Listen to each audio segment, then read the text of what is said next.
Imagina esto, un grupo de soldados soviéticos en las montañas de Afganistán, reunidos alrededor de una fogata. Están cansados, tienen frío y están mirando fijamente una olla de agua hirviendo. Podrías pensar que están preparando sopa, guiso, algo para comer, pero no. Dentro de la olla hay balas. ¿Se volvieron locos? Bueno, no exactamente. Esta era su solución a un problema muy real.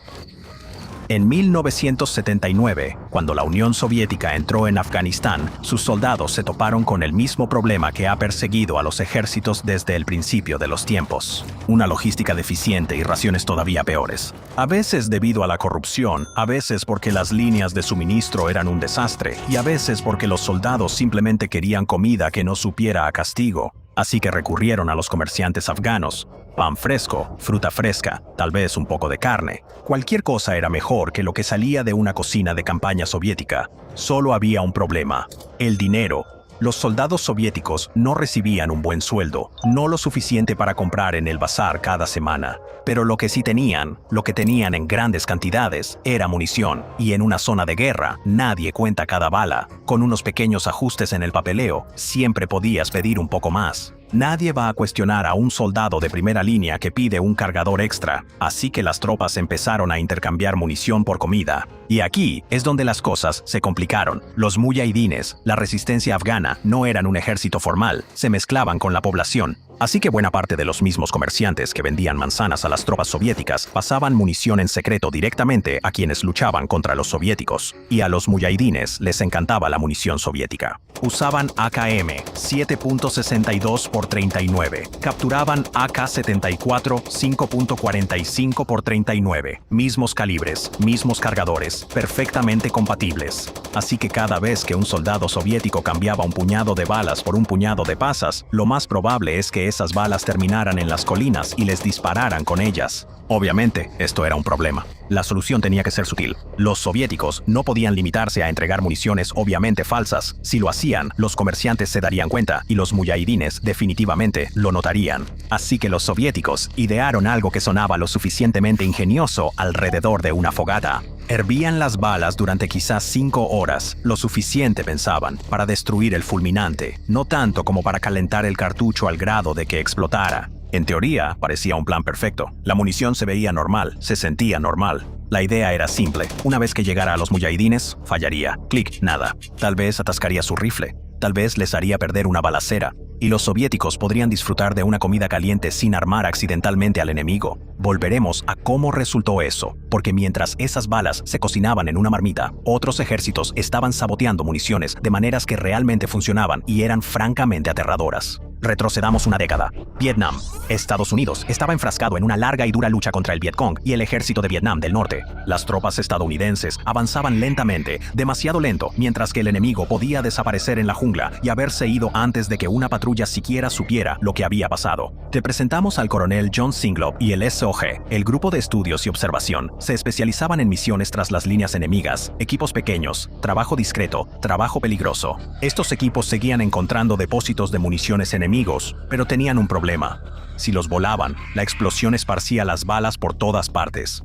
Si intentaban llevarse la munición, era demasiado pesada. Así que Singlob propuso algo astuto, algo que haría que cada combatiente del Vietcong dudara de cada bala que cargara: el proyecto Eldest Son. El plan era sencillo de explicar y terrible de ejecutar. Los operativos de SOG tomarían cartuchos capturados de 7.62x39, los abrirían, sacarían la pólvora y la reemplazarían con un explosivo mucho más potente, del tipo que no generaba 45.000 psi, la presión normal que una AK podía soportar, sino más de 250.000 psi, suficiente para convertir un rifle en metralla, suficiente para arrancar una mano, o peor, pero aquí está la clave. Cada cartucho tenía que ser perfecto, sin marcas, sin rayones, sin señales de que hubiera sido tocado. Esto no era algo que se pudiera hacer con prisa. Esto suponía horas de trabajo lento, cuidadoso y agotador en una mesa, convirtiendo cartuchos ordinarios en pequeñas bombas de tubo disfrazadas. Al final, habían saboteado alrededor de 12.000 cartuchos de AK, 556 cartuchos de ametralladora pesada y 1.968 proyectiles de mortero. Y ahora tenían que introducirlos en los arsenales del enemigo. Así que los equipos ESOG llevaban pequeños paquetes en sus misiones. Si encontraban un depósito de municiones, metían discretamente un puñado de cartuchos saboteados.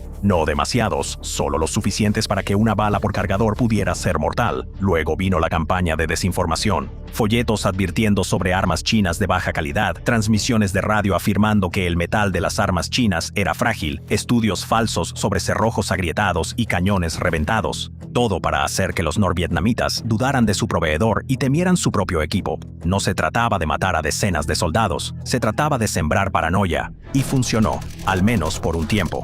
Hay reportes de combatientes del Vietcong encontrados muertos con rifles destrozados en sus manos. Pero el proyecto Eldest Son tenía una falla fatal. Se mantuvo en secreto hasta que dejó de estarlo. Una filtración a la prensa expuso todo. El enemigo se enteró y una vez que lo supieron, la operación fue inútil. Ahora bien, el sabotaje de municiones no es el único truco sucio en la historia militar. Si retrocedes aún más, hasta la Guerra Civil estadounidense, encuentras un arma tan simple y tan perversa que apenas parece real: el torpedo de carbón. La Confederación estaba sitiada. Los barcos de la Unión estaban estrangulando los puertos del sur en un bloqueo masivo conocido como el Plan Anaconda. El sur no tenía mucho dinero, no tenía mucha industria, pero sí tenía a un espía con una imaginación retorcida: Thomas Edgeworth Courtenay. La idea de Courtenay era casi elegante: tomar un proyectil de artillería hueco, fundirlo de nuevo para que pareciera un trozo de carbón común, llenarlo de pólvora y sellarlo con cera y alquitrán. Ahora tienes una bomba que parece exactamente carbón. Si metes uno de estos trozos de carbón en la pila de carbón de un barco de la Unión, tarde o temprano, alguien lo echará a la caldera.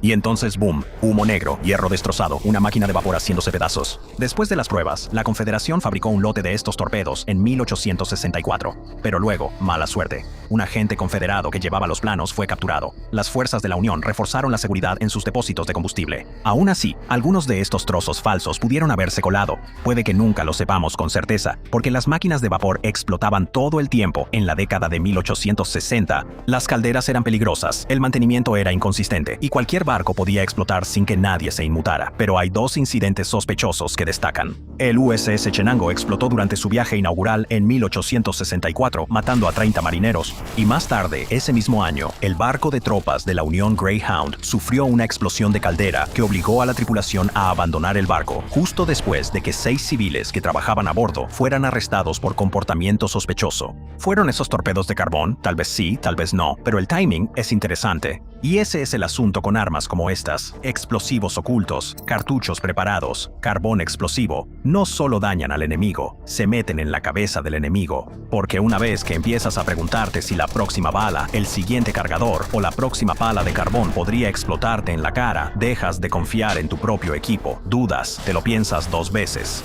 Y en la guerra, dudar puede ser mortal, lo que nos lleva de vuelta a esos soldados soviéticos y su olla de balas hirviendo. La gente hace cosas extrañas bajo presión, eso ya lo sabes. Pero de vez en cuando escuchas algo tan raro, tan desconcertante, que tienes que detenerte y preguntar: espera, ¿por qué alguien haría eso?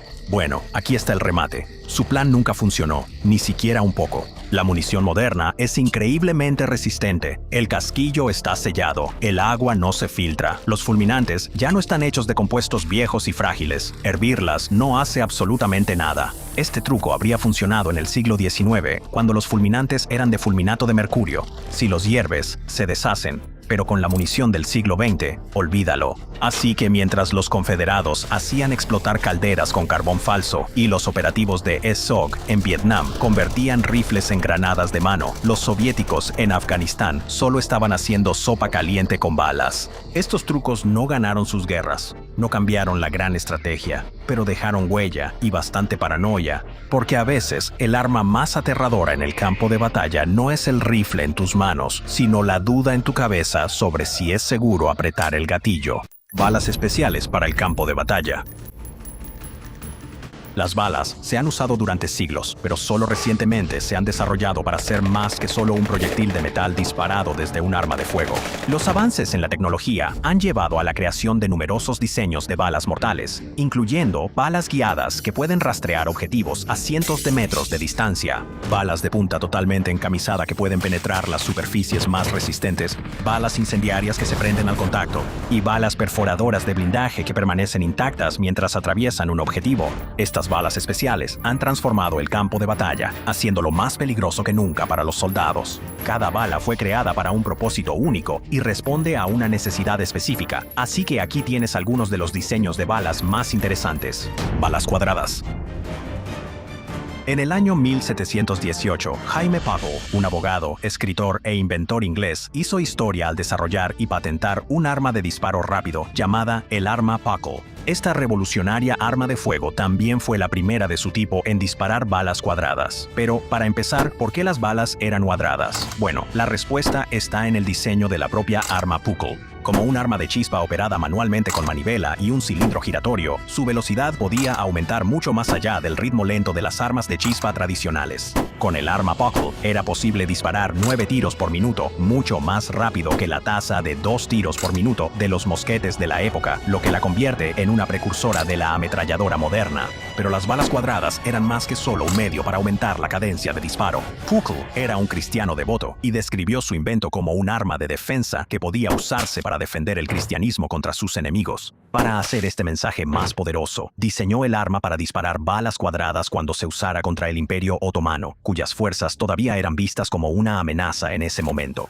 Las balas cuadradas tenían por objetivo causar más daño al impactar y, debido a los bordes de su forma, era más probable que atravesaran la armadura de un soldado. Desafortunadamente, el arma revolucionaria de Puckle no logró impresionar a la Marina Británica y no pudo atraer suficientes inversionistas para financiar la producción de las armas. A pesar de este fracaso, el arma de Puckle sigue siendo una parte importante de la historia de las armas de fuego, ya que fue la primera en disparar balas cuadradas. Así que la próxima vez que veas una bala redonda, piensa en Puckle y su arma revolucionaria y en las balas cuadradas que pudieron haber existido.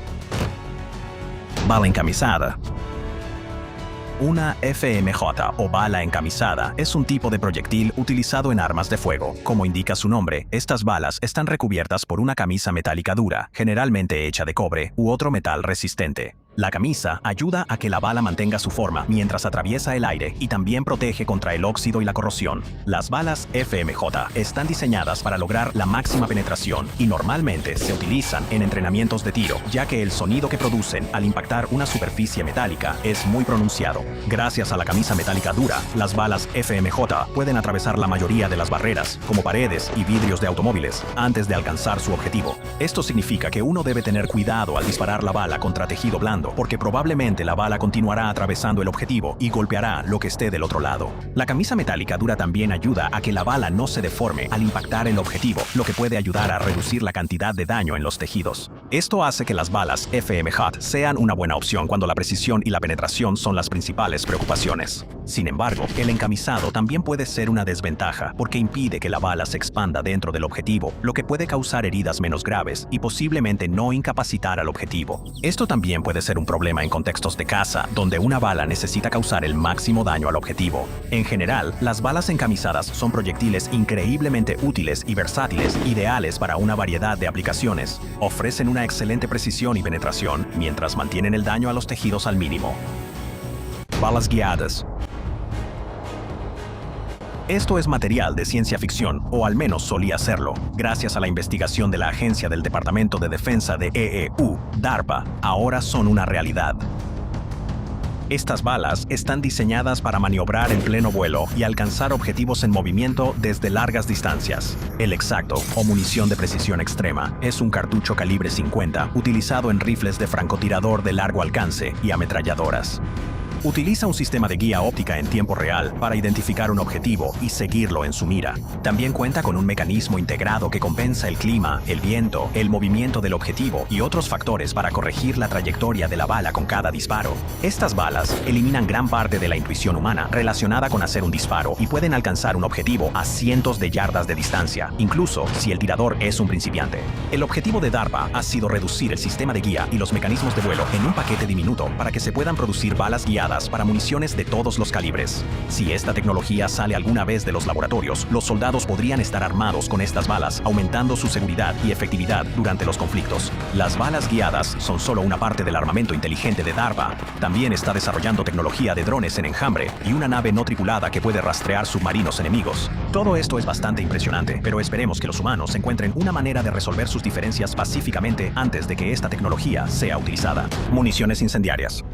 Las balas incendiarias, o trazadoras de humo como se les llamaba antes, se usaron por primera vez en la Primera Guerra Mundial en 1916. Estas balas contenían una carga de fósforo que se encendía al dispararse, creando una estela de humo azul. Aunque eran mortales, su alcance efectivo era de solo unos 350 yardas. Se usaron contra cepelines, globos de observación no rígidos y otros objetivos. Durante la Segunda Guerra Mundial, las balas incendiarias se convirtieron en la munición preferida para los cazas interceptores. No eran tan efectivas para perforar aviones bombarderos como las balas perforantes, pero eran mucho más efectivas para incendiar tanques de combustible y líneas de combustible. Un inventor belga creó un nuevo diseño de bala incendiaria que fue adquirido por el Ministerio del Aire británico en 1938. Esta bala estaba cargada con nitrocelulosa y tenía una bola de acero en la punta para asegurar que explotara al impactar.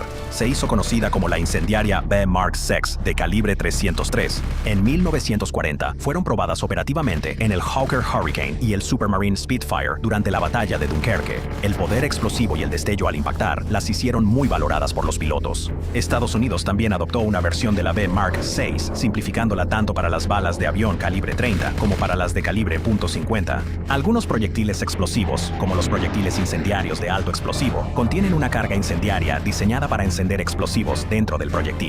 Las balas trazadoras también pueden tener un leve efecto incendiario, aunque no están diseñadas para provocar incendios. Las balas incendiarias son un claro ejemplo de cómo el fuego puede causar estragos en las unidades enemigas y ser utilizado con un efecto devastador. Municiones perforantes. Estas son otro tipo de bala especial, diseñada para penetrar armaduras balísticas y escudos protectores. A diferencia de las balas normales, que están diseñadas para expandirse al impactar y causar daño, las balas perforantes están diseñadas para permanecer intactas mientras atraviesan el objetivo. Normalmente están hechas de acero endurecido, tungsteno o carburo de tungsteno y recubiertas con una camisa de cobre o de aleación de cobre. La punta afilada de la bala le ayuda a penetrar el blindaje, mientras que la camisa ayuda a amortiguar el impacto y evita que la bala se desintegre. Las balas perforantes se utilizan para diversos fines, principalmente en operaciones militares y de las fuerzas del orden. Como indica su nombre, son más efectivas contra enemigos protegidos, como aquellos que llevan chaleco antibalas o un escudo. También son útiles para penetrar materiales gruesos como metal, concreto y ladrillo. Cuando se trata de cartuchos de rifle y pistola, las balas perforantes están diseñadas para funcionar mejor a altas velocidades. Esto se debe a que el cañón más largo del arma le da al propelente más tiempo para encenderse antes de que la bala salga del cañón, lo que resulta en una mayor velocidad de salida. El mismo cartucho disparado desde una pistola normalmente tendrá una velocidad menor debido a la longitud más corta del cañón. Básicamente, las balas perforantes son un tipo especial de bala diseñada para penetrar el blindaje balístico y otros materiales gruesos. Las balas han evolucionado significativamente a lo largo de los siglos, y la tecnología moderna permite a los fabricantes crear armas que son más poderosas y precisas que nunca. Desde balas guiadas que pueden rastrear objetivos hasta balas incendiarias que se encienden al contacto, estas balas especiales han transformado la forma en que las personas libran LSD guerras y han hecho que el campo de batalla sea aún más peligroso para los soldados. A pesar de la destrucción que estas balas pueden causar, son esenciales para proteger nuestra libertad y seguridad. Mientras las balas sigan siendo parte de la guerra, se seguirán haciendo avances en sus diseños. Soluciones alemanas antitanque, balas invertidas y balas K en la Primera Guerra Mundial.